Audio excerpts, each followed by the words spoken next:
معزز سامعین کرام، ایک بات میں آپ کو اور بتا دوں، یہاں پر کھانے سے میرے ذہن میں آئی کہ کھانا کھانے کا سنت طریقہ کیا ہے۔ یہاں پر بہت سے لوگ گڑبڑی کرتے ہیں، اور بہت سے لوگ کیا، میں یہ سمجھتا ہوں میرے مسلمان کا 90% طبقہ سنت کے خلاف کھانا کھاتا ہے۔ میری ماں بہنیں بھی 90% طبقہ سنت کے خلاف کھانا کھاتے ہیں۔ اس سے دیکھیے کئی نقصان ہیں۔ اگر آپ سنت کے مطابق کھانا کھا رہے ہیں تو پہلے تو آپ کی جیب سے کچھ جاتا نہیں۔ دوسری بات، اگر آپ سنت کے مطابق کھانا کھا رہے ہیں تو آپ کو کھانا کھانے میں جو ہے ثواب ملے گا، کھانے میں برکتیں آئیں گی، کھانے سے بیماریاں نہیں آئیں گی، اور وہ کھانا کھانے سے آقا کریم صلی اللہ علیہ وسلم خوش ہو جائیں گے، میرے طریقے پہ کھانا کھا رہا ہے۔ اور پھر نبی فرماتے ہیں کہ میری کوئی اس زمانے میں جب ایمان پہ چلنا بڑا مشکل ہو، ایمان پہ چلنا ایسا ہو جیسے آگ کے انگارے کو ہاتھ میں لینا، ایسے وقت میں کوئی اگر میری پیاری پیاری چھوٹی سی سنت پہ بھی اگر عمل کرے گا، نبی فرماتے ہیں اس کو 100 شہیدوں کا ثواب ملے گا۔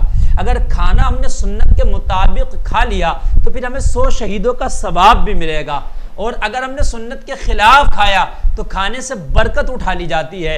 سنت کے خلاف اگر ہم کھانا کھائیں گے تو پھر ہمارے کھانے میں شیطان شامل ہو جاتا ہے۔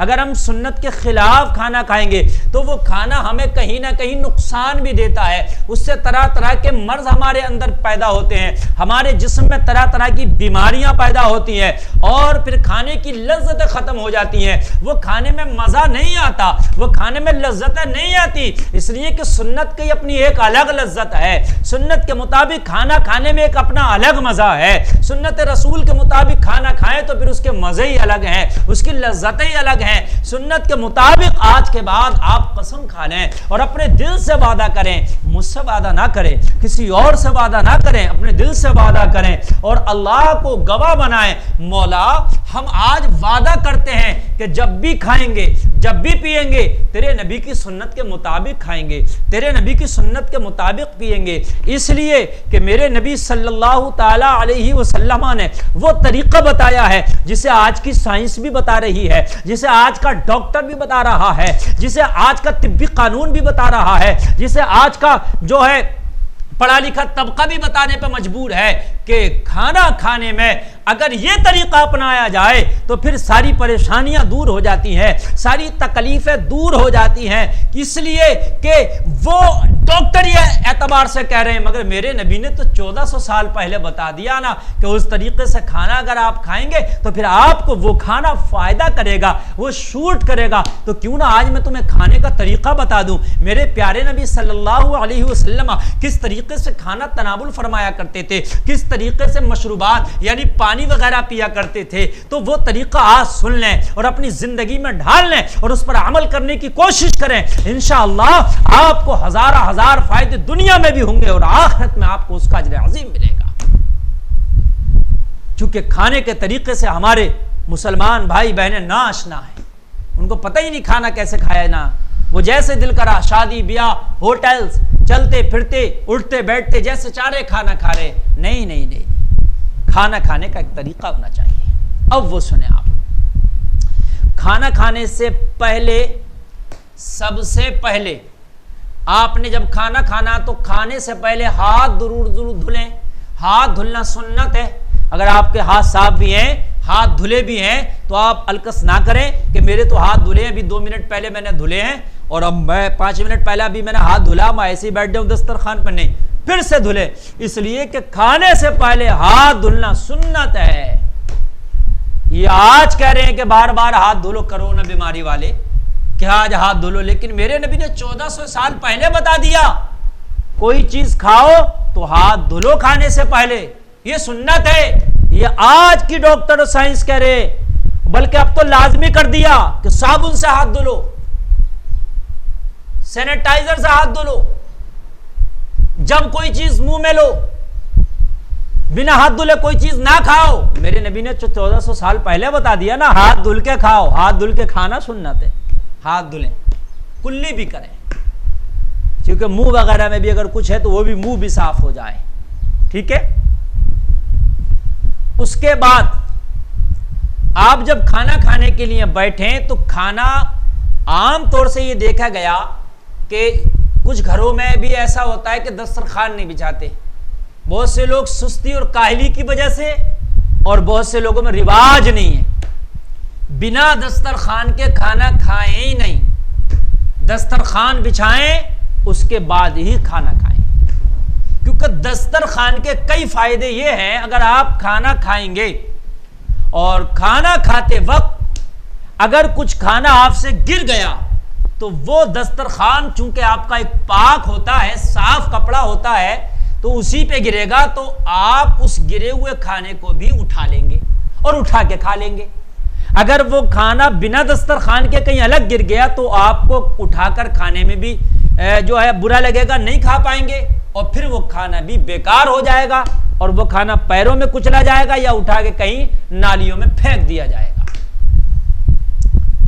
دسترخوان بچھائیں، کھانا گرے گا تو پھر آپ کے دسترخوان پہ گرے گا اور پھر وہ گرا ہوا کھانا اٹھا کے کھانا بھی سنت ہے. میرے نبی صلی اللہ علیہ وسلم جب کھانا تناول فرماتے اور گر جاتا تو میرے نبی اس گرے ہوئے کھانے کے چھوٹے چھوٹے ذرات کو بھی چن لیا کرتے اور اٹھا کے کھا لیا کرتے.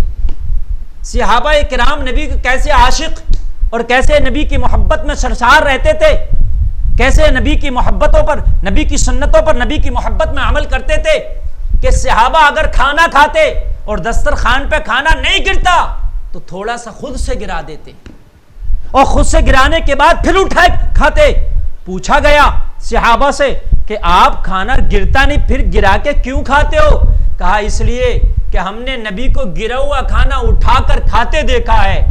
گرا ہوا کھانا دسترخوان پر اٹھا کر کھانا یہ سنت ہے، ہم اس پیاری سنت کو کیوں چھوڑے؟ یہ سنت ہمارے کھانے میں رہ جا رہی تھی، اس لیے ہم نے تھوڑا سا گرا کے اٹھا کے کھا لیا تاکہ میرے نبی کی وہ اٹھا کے کھانے والی سنت بھی ادا ہو جائے. اللہ اکبر. ہم نے تو ساری سنتوں کو بالائے طاقت کر دیا، ہم نے تو ساری سنتوں کو بلا دیا.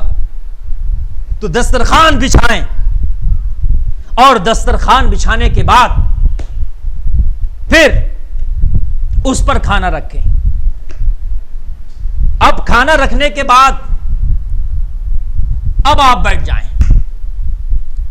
کہاں؟ دسترخوان پر نہیں بیٹھے، دسترخوان کے پاس بیٹھیں.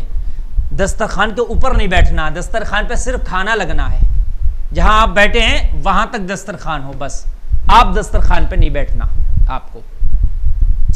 اب دسترخوان لگ گیا تو بہت سے لوگ دسترخوان بچھائے اس پر وہ سلاپچی وغیرہ لاتے اس پہ ہاتھ دھلتے ہیں، تو وہاں پر ہاتھ نہیں دھلنا چاہیے. سلاپچی سے دسترخوان پر، دسترخوان سے الگ ہاتھ دھلنا چاہیے، چاہے کھانے سے پہلے ہو یا کھانے کے بعد ہو. دسترخوان پر ہاتھ نہیں دھلنا چاہیے. وہ سلاپچی وغیرہ ایک برتن ہوتا ہے اس کو دسترخوان پر رکھ کے ہاتھ دھلتے نہیں، دسترخوان ہٹا کے یا دسترخوان سے الگ ہی ہاتھ دھلنا چاہیے. ہاتھ یا پہلے دھلنا چاہیے دسترخوان پہ بیٹھنے سے. اب آپ بیٹھ گئے، دسترخوان لگ گیا، دسترخوان پر کھانے لگا دیے گئے. اب آپ جب کھانا کھانے کے لیے بیٹھیں تو سر آپ کا ڈھکا ہو، سر ننگا نہ ہو. اگر ہماری بہنیں کھانا کھا رہی ہیں تو ان کے سر پر دوپٹہ رکھا ہو، اچھے سے دوپٹے سے سر ڈھکا ہو. ہمارے بھائی کھانا کھا رہے ہیں ان کے سر پر ٹوپی رکھی ہو، اور کسی کے سر پہ اگر ٹوپی نہیں ہے تو کپڑا رومال وغیرہ اپنے سر پر رکھ لے، لیکن سر ڈھک لے. ننگے سر کھانا نہیں کھانا چاہیے، خلاف سنت ہے. سر ڈھک کے کھانا چاہیے، سنت کے مطابق ہے. کھانے میں برکتیں ہوں گی، شیطان کھانے میں شامل نہیں ہوگا انشاءاللہ. سر ڈھک لیا، اس کے بعد اب کھانا کھانے جو ہمیں بیٹھنا ہے وہ ہمیں داہنا پیر کھڑا کرنا، یہ والا، اور یہ جو الٹا پیر ہے اس کو بچھانا اس طریقے سے. ایک طریقہ تو یہ ہے، ایسے یہ داہنا پیر میں نے کھڑا کر لیا اور یہ بایاں پیر بچھا لیا، جیسے میں یہ بیٹھا ہوں نا، یہ کھانے کا طریقہ. اب اس کو اس طریقے سے بھی بیٹھ سکتے ہیں آپ، اس طریقے سے ایسے بھی کھا سکتے ہیں آپ، ٹھیک ہے. اور یہ داہنا پیر کھڑا رہنا ہے اور یہ پیر جو ہے بچھا رہنا ہے. یہ کھانا کھانے کا سنت طریقہ ہے. بہت سے لوگ پلتھی مار کے ایسے بیٹھ کے ایسے کرسی پہ پیر لٹکا کے کھانا کھاتے ہیں، وہ خلاف سنت ہے.